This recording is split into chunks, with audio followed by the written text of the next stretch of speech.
ഈ പറയാൻ പോകുന്ന കഥ tfp.org എന്ന സൈറ്റിൽ ലഭ്യമാണ്.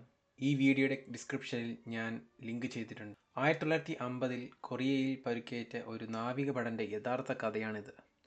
യുദ്ധത്തിൽ താൻ അനുഭവിച്ച ഒരു കൗതുകകരമായ അനുഭവത്തെക്കുറിച്ച് അദ്ദേഹം തൻ്റെ അമ്മയ്ക്കെഴുതിയ കത്തുകളിൽ പറയുന്നു. യുവനാവികഭടനോടും അമ്മയോടും അതുപോലെ സംഘടനാ കമാൻഡറിനോടും സംസാരിച്ച നാവിക ചാപ്ലിൻ ഫാദർ വാൾട്ടർ മൾഡി ഈ വിവരണത്തിൻ്റെ സത്യസന്ധത എപ്പോഴും സ്ഥിരീകരിച്ചു. പ്രിയപ്പെട്ട അമ്മേ, ഞാൻ ആശുപത്രി കിടക്കയിൽ കിടന്നുകൊണ്ടാണ് എഴുതുന്നത്. വിഷമിക്കേണ്ട അമ്മേ, എനിക്ക് കുഴപ്പമൊന്നുമില്ല. എനിക്ക് പരുക്കേറ്റു, പക്ഷേ ഡോക്ടർ പറയുന്നത് ഞാൻ ഉടനെ എഴുന്നേൽക്കുമെന്നാണ്. പക്ഷേ അമ്മേ, ഞാൻ അമ്മയോട് പറയാൻ വന്നത് അതല്ല.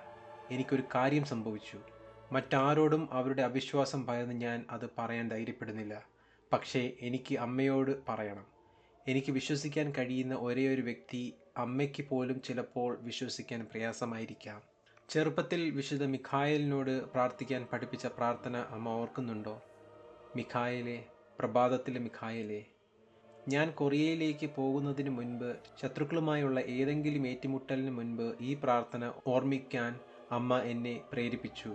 പക്ഷെ അമ്മ എന്നെ ഓർമ്മിപ്പിക്കേണ്ട കാര്യം ഇല്ലായിരുന്നു. കാരണം ഞാൻ എപ്പോഴും അത് പ്രാർത്ഥിക്കാറുണ്ട്. ഞാൻ കൊറിയയിൽ എത്തുമ്പോൾ ചിലപ്പോൾ ഒരു ദിവസം 2 തവണ മാർച്ച് ചെയ്യുമ്പോഴോ വിശ്രമിക്കുമ്പോഴോ ഞാൻ അത് ചൊല്ലുമായിരുന്നു. ഒരു ദിവസം കമ്മികളെ അന്വേഷിക്കാൻ മുന്നോട്ട് പോകാൻ ഞങ്ങളോട് പറഞ്ഞു. അത് വളരെ തണുപ്പുള്ള ദിവസമായിരുന്നു. ഞാൻ നടന്നു പോകുമ്പോൾ എൻ്റെ അരികിൽ മറ്റൊരാൾ നടക്കുന്നത് ഞാൻ കണ്ടു. അതാരാണെന്ന് കാണാൻ ഞാൻ നോക്കി. അവനൊരു വലിയ നാവികഭടനായിരുന്നു. ഏകദേശം 6 അടി 4 ഇഞ്ച് ഉയരമുള്ള ഒരു നാവികഭടൻ. ആനുപാതികമായ ശരീരഘടന അദ്ദേഹത്തിനുണ്ടായിരുന്നു. പക്ഷേ എനിക്ക് അവനെ അറിയില്ലായിരുന്നു. എൻ്റെ യൂണിറ്റിലെ എല്ലാവരെയും എനിക്കറിയാം എന്ന് ഞാൻ കരുതി. കമ്പനിക്ക് ഒരാളെ ലഭിച്ചതിൽ ഞാൻ സന്തോഷിച്ചു. ഞങ്ങൾക്കിടയിലെ നിശബ്ദത ഞാൻ ഭേദിച്ചു. ഇന്ന് തണുപ്പാണ് അല്ലേ എന്ന് ഞാൻ പറഞ്ഞുകൊണ്ട് ഒരു ചിരി ചിരിച്ചു. കാരണം ശത്രുവിനെ നേരിടാൻ ഞങ്ങൾ മുന്നേറുമ്പോൾ കാലാവസ്ഥയെക്കുറിച്ച് സംസാരിക്കുന്നത് പെട്ടെന്ന് അസംബന്ധമാണെന്ന് തോന്നി. പക്ഷേ അവനും പതുക്കെ ചിരിച്ചു. എൻ്റെ വസ്ത്രത്തിലുള്ള എല്ലാവരെയും എനിക്കറിയാം എന്ന് ഞാൻ കരുതി. പക്ഷേ ഞാൻ നിങ്ങളെ മുൻപ് കണ്ടിട്ടില്ലല്ലോ എന്ന് ഞാൻ പറഞ്ഞു. ഇല്ല, അവൻ സമ്മതിച്ചു. ഞാൻ ഇപ്പോൾ ചേർന്നതാണ്. പേര് മൈക്കിൾ എന്നാണ്. അതെയോ, എൻ്റെ പേര് മൈക്കിൾ എന്നാണല്ലോ, ആ നാവികഭടൻ പറഞ്ഞു. എനിക്കറിയാം. തുടർന്ന് ആ ഭടൻ പറഞ്ഞു, മിഖായേലേ, പ്രഭാതത്തിലെ മിഖായേലേ. അമ്മേ, അദ്ദേഹത്തിന് എൻ്റെ പ്രാർത്ഥനയെക്കുറിച്ച് അറിയാമെന്ന് അറിഞ്ഞതിൽ ഞാൻ ശരിക്കും അത്ഭുതപ്പെട്ടു. പക്ഷേ ഞാനത് മറ്റ് പലരെയും പഠിപ്പിച്ചിരുന്നു. അതിനാൽ ഈ പുതുമുഖം അത് മറ്റൊരാളിൽ നിന്ന് എടുത്തതായിരിക്കുമെന്ന് ഞാൻ കരുതി. വാസ്തവത്തിൽ അത് അത്രത്തോളം പ്രചരിച്ചിരുന്നു. ചിലർ എന്നെ വിശുദ്ധ മൈക്കിൾ എന്ന് പോലും വിളിച്ചു തുടങ്ങി. പിന്നെ അപ്രതീക്ഷിതമായി മൈക്കിൾ പറഞ്ഞു, മുൻപിൽ കുഴപ്പങ്ങൾ ഉണ്ടാകും. അയാൾക്കത് എങ്ങനെ അറിയാൻ കഴിയുമെന്ന് ഞാൻ ചിന്തിച്ചു. മാർച്ച് ചെയ്തതു മുതൽ ഞാൻ ശക്തമായി ശ്വസിച്ചിരുന്നു. എൻ്റെ ശ്വാസം മൂടൽമഞ്ഞ് ഇടതൂർന്ന മേഘങ്ങൾ പോലെ തണുത്ത വായുവിൽ തട്ടി. മൈക്കിൾ നല്ല ആരോഗ്യവാനാണെന്ന് തോന്നി. കാരണം എനിക്ക് അദ്ദേഹത്തിൻ്റെ ശ്വാസം ഒട്ടും കാണാൻ കഴിഞ്ഞില്ല. അപ്പോഴേക്കും കനത്ത മഞ്ഞുവീഴ്ച തുടങ്ങി. താമസിയാതെ അത് വളരെ കട്ടിയുള്ളതായി തീർന്നു. എൻ്റെ വസ്ത്രത്തിൻ്റെ ബാക്കി ഭാഗങ്ങൾ എനിക്ക് കേൾക്കാനോ കാണാനോ കഴിഞ്ഞില്ല. ഞാൻ അല്പം ഭയന്ന് അലറി, മൈക്കിൾ. അപ്പോൾ അവൻ്റെ ശക്തമായ കൈ എൻ്റെ തോളിൽ അനുഭവപ്പെട്ടു. അവൻ്റെ ശബ്ദം എൻ്റെ ചെവിയിൽ കേട്ടു.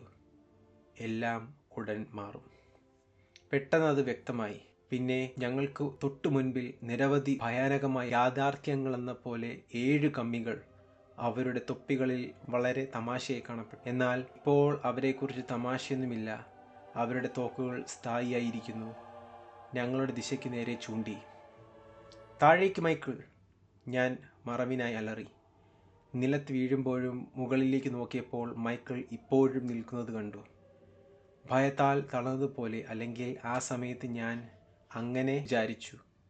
വെടിയുണ്ടകൾ എല്ലായിടത്തും പാഞ്ഞുകൊണ്ടിരിക്കുന്നു. അമ്മേ, ആ ചെറിയ ദൂരത്തിൽ ആ കമ്മികൾക്ക് ഉന്നം തെറ്റാൻ ഒരു വഴിയുമില്ല. ഞാൻ അവനെ താഴേക്ക് വലിച്ചു. പിന്നെ എനിക്ക് വെടിയേറ്റു. എൻ്റെ നെഞ്ചിലൊരു ചൂടുള്ള തീ പോലെ വേദന തോന്നി. ഞാൻ വീഴുമ്പോൾ എൻ്റെ തല കറങ്ങി.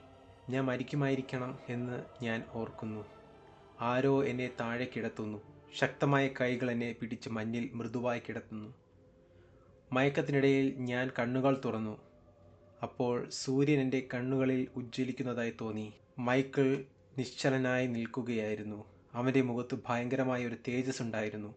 പെട്ടെന്ന് അവൻ സൂര്യനെ പോലെ വളരുന്നതായി തോന്നി. ഒരു മാലാഖയുടെ ചിറകുകൾ പോലെ അവൻ്റെ ചുറ്റും തേജസ് തീവ്രമായി വർദ്ധിച്ചു. ഞാൻ അബോധാവസ്ഥയിലേക്ക് വഴുതി വീണപ്പോൾ മൈക്കിൾ കയ്യിൽ ഒരു വാൾ പിടിച്ചിരിക്കുന്നത് ഞാൻ കണ്ടു. അതൊരു ദശലക്ഷം വിളക്കുകൾ പോലെ മിന്നി. പിന്നീട് ഞാൻ ഉണർന്നപ്പോൾ ബാക്കിയുള്ള ആളുകൾ സർജൻറ്റിനൊപ്പം എന്നെ കാണാൻ വന്നു. "എങ്ങനെയാണ് മകനെ നീ ഇത് ചെയ്തത്?" അയാൾ എന്നോട് ചോദിച്ചു. "മൈക്കിൾ എവിടെ?" എന്ന് ഞാൻ മറുപടി പറഞ്ഞു. "മൈക്കിൾ ആരാണ്?" സർജൻറ്റ് അമ്പരന്ന് പോയി. ഞാൻ പറഞ്ഞു, "മൈക്കിൾ, മറ്റേ വലിയ ഭടൻ. അവസാന നിമിഷം വരെ എന്നോടൊപ്പം നടന്നു. ഞാൻ വീഴുമ്പോൾ അവൻ എൻ്റെ കൂടെ ഉണ്ടായിരുന്നു." "മകനെ," സർജൻറ്റ് ഗൗരവത്തോടെ പറഞ്ഞു, "എൻ്റെ യൂണിറ്റിലെ ഒരേയൊരു മൈക്കിൾ നീയാണ്. നിങ്ങളെല്ലാവരെയും ഞാൻ തിരഞ്ഞെടുത്തു. ഒരു മൈക്കിൾ മാത്രമേ ഉള്ളൂ. നീ പിന്നെ മകനെ, നീ ആരുടെയും കൂടെ നടന്നില്ല. നീ ഞങ്ങളിൽ നിന്ന് വളരെ അകലെ എത്തിയതിനാൽ ഞാൻ നിന്നെ നിരീക്ഷിക്കുകയായിരുന്നു. ഞാൻ വളരെ അസ്വസ്ഥനായി." "ഇനി പറയൂ മകനെ," അയാൾ ആവർത്തിച്ചു. "നീ അതെങ്ങനെ ചെയ്തു?" അദ്ദേഹം എന്നോട് അത് ചോദിക്കുന്നത് 2ാം തവണയാണ്. എനിക്കത് അരോചകമായി തോന്നി. "ഞാൻ എങ്ങനെ എന്തു ചെയ്തു? ആ 7 കമ്മികളെ നീ എങ്ങനെ കൊന്നു? നിന്റെ റൈഫിളിൽ നിന്ന് ഒരു വെടിയുണ്ട പോലും ഉതിർന്നില്ലല്ലോ," അദ്ദേഹം എന്നോട് പറഞ്ഞു. ഞാൻ പറഞ്ഞു, "എന്ത്?" അദ്ദേഹം മറുപടി പറഞ്ഞു, "പറയൂ മകനെ." "അവർ നിന്റെ ചുറ്റും ചിതറിക്കിടക്കുകയായിരുന്നു. ഓരോരുത്തരെയും വാളിൻ്റെ വെട്ടിൽ കൊല്ലപ്പെട്ടതായി കാണപ്പെട്ടു." "അമ്മേ, എൻ്റെ കഥയുടെ അവസാനം ഇതാണ്. വേദനയോ കത്തുന്ന വെയിലോ കൊടും തണുപ്പോ ആയിരിക്കാം അത്. എനിക്കറിയില്ല അമ്മേ. പക്ഷേ ഒരു കാര്യം എനിക്ക് ഉറപ്പുണ്ട്. അത് സംഭവിച്ചു." അമ്മയുടെ സ്വന്തം മൈക്കിൾ.